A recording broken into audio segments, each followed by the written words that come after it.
Hello and welcome to Nikolai's genetics lessons, and today's problem is the great-great-grandmother of a boy was the carrier of color blindness and X-linked disorder, and a great-uncle on his mother's side was colorblind, but his great-uncle's father was unaffected.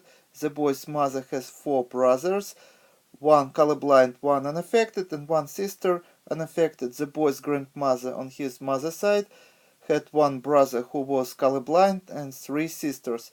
Two of the sisters are unaffected and one was a carrier. The boy's great-grandmother on his mother's side had four sisters. The boy has one unaffected sister and he is colorblind. What is the probability of the boy's sons being colorblind if he marries a non-carrier? If you need the time, you may stop video here, try to solve this problem on your own first, and when you would be ready, you can run video again and you can compare your answer with my answer and explanation. And actually, this problem is kind of a joke, because the whole problem is just information noise. We don't need to know all this information except basically just one sentence, that boy is colorblind. So basically we need to know just that boy is colorblind. That's all we need. So what is the probability of the boy's sons being colorblind if he marries a non-carrier? So now imagine here we have a pedigree of this family. He is our boy who is affected with this X-linked genetic disorder, and now we have to find the probability of his sons being affected with this genetic disorder, and let's also include daughters. If this family would have daughters, what would be their probability also to be affected? Because this male is affected, his genotype have to be defective X chromosome, and I would use red color to designate this chromosome, and normal Y chromosome.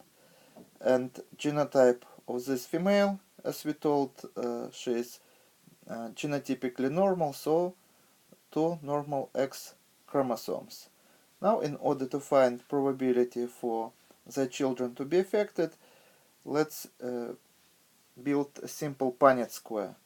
So genotype of this male would go here on the top, and genotype of the female would go here on the side. Oh, this is genotype of his wife. So when we build a Punnett square, we can find all the possible genotypes and their progeny. So defective X chromosome comes from the father side, normal X chromosome from the mother side.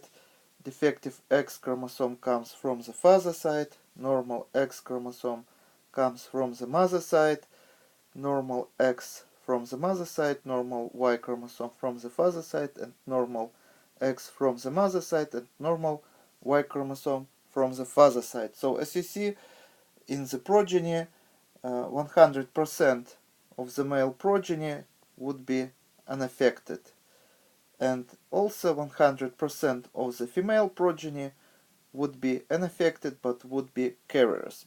Because this is X-linked recessive genetic disorder, when male has defective X chromosome, he would manifest this genetic disorder as dominant, because he doesn't have other X chromosome with normal gene on it to balance this defective allele.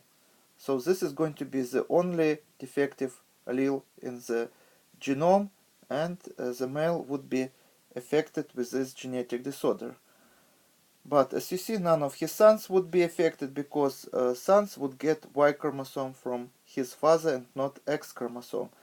And females also wouldn't be affected, because this is recessive genetic disorder, and on the X chromosome that they got from mother's side, they would have a dominant allele, and wouldn't be affected, the phenotype would be normal. So we can say that 100% of the progeny of this couple would be phenotypically normal. I hope you learned today not only how X-linked recessive genetic disorders are inherited, but also how to get rid of informational noise and concentrate only on those things that matters. And this is all for today. Thank you for your attention. Please subscribe for my new videos that I post almost every day. Thumbs up if you like this video. Please write your comments, questions if you have any. Share this video with your classmates, and see you in the next video. Goodbye.